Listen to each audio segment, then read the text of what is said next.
Hi guys, you're really welcome to this channel, narcscon. This channel is all about understanding the narcissistic personality disorder, understanding what we've been through, the abuse that we've been through, how we've been in that relationship, our part in it, how a narcissist thinks and operates, because we believe in understanding about narcissistic abuse, we can heal quicker and go on to thrive in our lives in a very awakened state. So if you're new here, you're so welcome, and family that is here for such a long time, supporting each other in our joint survival and thriving journey, welcome. Guys, in coaching, which often stimulates a video, this subject has cropped up recently with an increasing frequency, and it's the effect that no closure has on people, the devastating effect of being denied closure in a very special relationship of your life and the effect that has on people. So I'd really like to delve into this and to really cover it. So I've decided to do 3 videos on this topic. The first video I'd like to do is, I'd like to get into the narcissist's mind for you so that you can have some type of understanding and get some answers and actually eventually give yourself closure. I'm really hoping through these 3 videos that you will be able to get some peace on your healing journey. So the first video will be about the drivers behind the narcissist that actually propel them to give no closure, particularly in an intimate relationship. But again, it's translatable to familial or workplace and a friendship. Friendships can go deep and hurt us deeply when the person just exits without an explanation, which is essentially what no closure is. The second video I'd like to do will go into the effects of no closure in the ending of a relationship on a human being, on you. And a lot of the drivers behind the narcissist not allowing you closure are because of the effects that it will have on you, whether subconsciously or consciously or a bit of both. They know that this particular manipulation is extremely effective. And as usual, we know the narcissist is efficient in its cruelty and gets the maximum benefit from single manipulations. The third video, or the third podcast, I'd like to give you a heads up and warning about, because I'm really going to delve into the narcissist's mind and what they're actually thinking at the time that they're leaving you and at the time that they're giving you no closure. And this may be very hard to hear. It's the truth certainly from my perspective, experience, etc. It's shocking. And people that are at the beginning of their journey may not want to hear it. It may be too much. It may be something that you come back to at a later stage. So I'm just giving warning about the third video because it could be upsetting to people. Having said that, we will get into the first video in the first section of this. Just before I say that, can I tell you that I have been listening to you in the comments, and one request was that I would get into doing podcasts, and that's what's being done in the background at the moment. And that's for your donations and the super thanks, and thank you for them. You've been very generous in the super thanks recently. That's where this money is going. Someone is working in the background getting the videos translated into podcast form, and that is going to be on Spotify, and I will update you on that as the first lot are loaded, I think next week. The other thing I'm going to do is, another request from you is to open a Patreon or a membership, so that I will put extra videos into the membership section. I believe that's how it works. You join and pay a very small monthly subscription.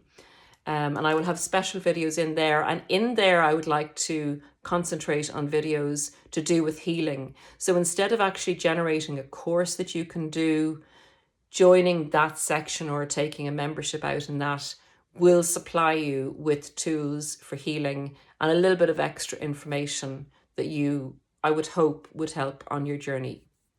So without more to do, the drivers behind narcissism and the narcissist's lack of closure at the end of a relationship. First of all, what is lack of closure? A lack of closure is when a narcissist or a person leaves an important relationship without giving the other individual any chance or recourse to ask questions or express themselves and how they feel about the relationship and what might have gone wrong or how the other person is feeling. It's a total close down. It comes with a shocking discard, and you will find that a narcissist is unreachable. Once they have done this horrible discard, they will begin initially to just leave without giving you any explanation.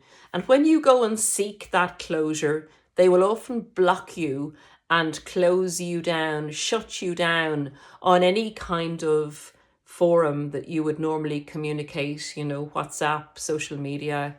Often, and a funny thing is, often they will leave one avenue open, such as email. This comes up time and time again, and that's another video as to why they do that. But they will basically shut you down, not give you an explanation for leaving, not give you a chance to communicate, and will invalidate you as a person actually existing at all. And that is heinously abusive to a human being, particularly when you have had a close relationship with them. It's very difficult to overcome this stage of your healing, and that is why I am attacking that now. It's often, I'll give you the reasons now in relation to the drivers behind the narcissist's lack of closure, but this is often a good diagnostic tool for your journey into exploring whether you were with a narcissist or not. You will have looked at a series of patterns of behavior. You may have had some light bulb moments in these videos.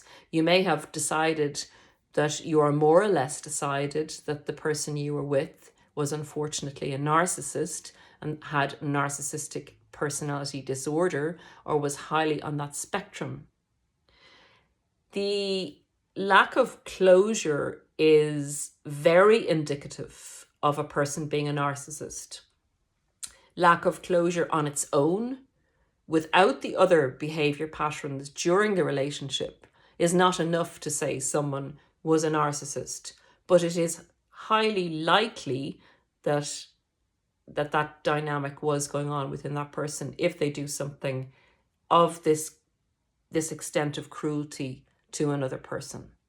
So how can we, having had this lack of closure, having had this harsh discard, look at this in the relatable to the dynamics of a person being a narcissist?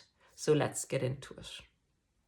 The first thing that really stands out is the lack of empathy. A person does not just leave a relationship and let the other person sink or swim in a very painful state without trying to help, without basic communication or concern for that other person. So the lack of empathy is a big red flag in diagnosing that person as being a narcissist. The second thing I would say is there's a total lack of accountability. That person does not want to hear what you have to say, They do not want to be held accountable. In fact, they don't feel accountable.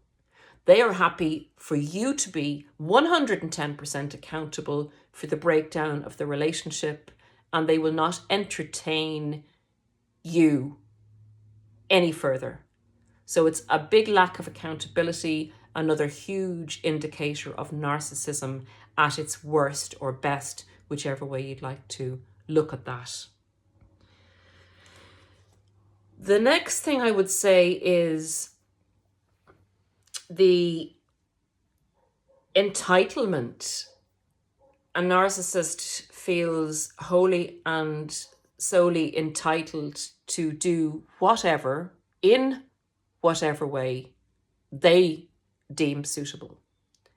So you will not tell a narcissist how they should do something. You will not critique a narcissist. A narcissist believes they are right about everything and that they are justified in whatever they do, and whatever they do is right. So that there's this huge sense of entitlement and superiority and the lack of needing to explain to a minion, to a lesser person, why they make the decision to do this. They feel they have the right to do this. They're in charge. They know everything. And for goodness sake, why would they take the time to go and explain their actions, their estate-like actions, to a minion? The other thing I've written down is, and that kind of goes into the sense of entitlement, is the fact that you are merely an extension of the narcissist, that they have a sense, once they have got you under control and they know they have you under control, they have that sense of ownership over you. So with the objectivity of a narcissist, with the objectifying of human beings as objects, why would you go to the garage, as you say in the States, and explain to your car why you're leaving? The car is there. The car has a function. You, as a narcissist, going to explain to your car that you're leaving and that you're not quite happy with them and that you may be buying another car seems crazy. Why would you have to do that to something that you own or that is part of you? It would also be like telling, say your arm, that you're going to go for a walk now. The arm doesn't need to know that, because your head as a narcissist is the thing that's important. You don't explain to parts of your body what the rest of your body is doing. That's the best way I can describe the narcissists seeing you as an extension of them. It's just not, you're not a separate individual, so there is no need to have discussions with you about what the main brain and body does. The other thing which is shocking, and is the opposite to, having empathy for a person, is that at the point a narcissist leaves you, and for quite some time thereafter, the narcissist actually hates you. And when we're doing the third video and getting into the narcissist's mind, I will be speaking as a narcissist and telling you what's actually going on in their mind at the time. And part of this is that they really, really hate you at that point in time. Now remember, they have black and white thinking. So in the moment, they can absolutely hate you.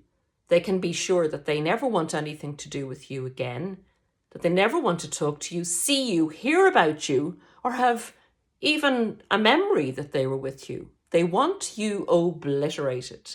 They want you sent to the moon to never come back. So they resent you and they blame you, obviously, for everything in the relationship. So with that hate and sense of entitlement, they are just not going to tell you the truth. They're not going to give you the opportunity, and me, the opportunity to question them, to put your side of the story across, to get any comfort, to get any closure.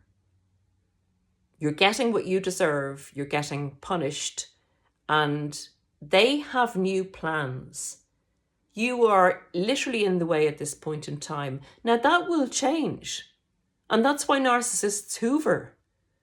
Because the reality of the moment when they leave you and for months afterwards, when they really don't want to think about you, the reality of that can change in a week, can change in a day if their plans don't work out with somebody else. They can reframe anything. They will reframe anything to suit their particular situation. So when they do come back to hoover, it's nothing to do with having remorse or being sorry or, feeling guilty about how they left you or how you might have been feeling. They do not care how you were feeling. Actually, they do. Let me just say that. They do. What they care about is that you are in pain and that you are going to learn your lesson and regret losing them because you didn't appreciate them. That's what they care about you feeling. But what we would hope that they would be, having second thoughts and being sorry and coming back to us to comfort us and say, I'm really sorry I caused you that pain. I was in a bad place. They will say that, but they weren't. I was in a bad place at the time.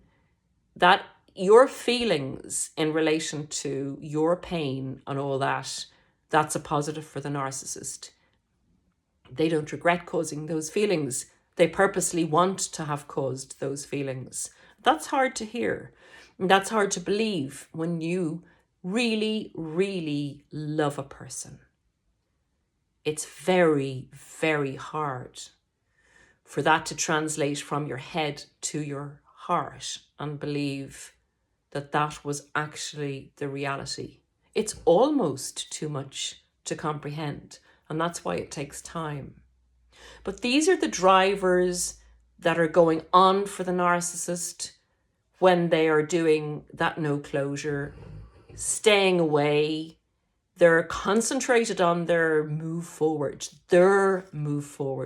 to something better, to something they deserve, to a person who's going to appreciate them.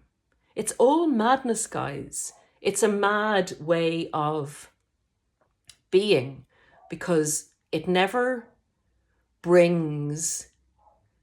produces growth. There's always destruction with the narcissist. But they don't see it because they live in the moment. They don't reference collateral damage that they have done in the past. They also believe that whatever they do, they can change things. They can change. They have power over people. They believe they're omnipotent. So if they then decide to come back to you, well, they're going to be able to come back to you. But subconsciously, this manipulation, and sometimes consciously, this manipulation has multiple beneficial effects for a narcissist. And it's really good to be able to understand the drivers behind them giving you no closure, that it's actually all about them and a gain for them. And it's actually no reflection on you at all as a person, although that's what they want you to think. And that's what no closure is, focused on you thinking.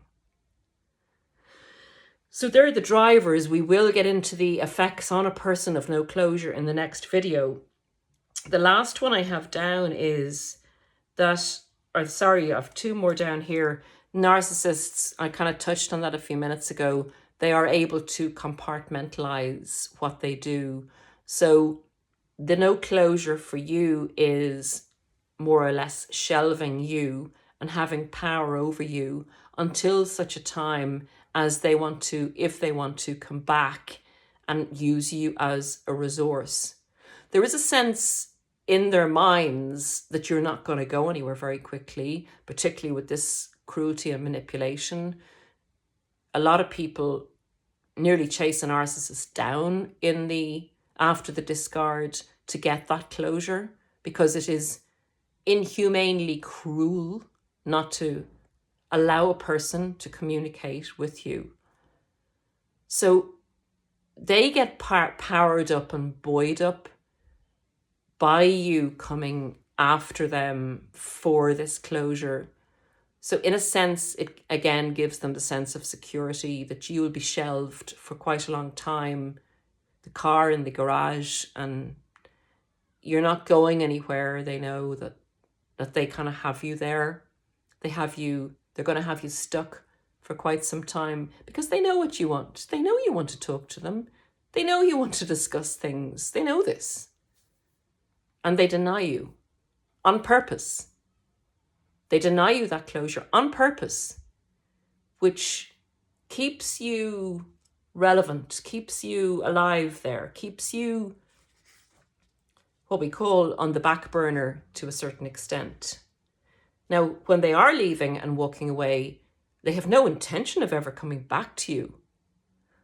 But they know somewhere in their psyche that having you, still wanting them, makes them feel absolutely brilliant, makes them feel powered up. And they've done this maneuver before with other people. So they like to gather people. In fact, there's a good song about it. I remember, I don't know who's the singer, but I'm sure you guys can tell me. I think it's called A Jar of Hearts. And I remember listening to it and thinking, that has to be about a narcissist. They like to gather people's hearts and keep them dangling on a string. A lot of the channels I know will say that the narcissist likes to create a harem or harem, however you would pronounce that.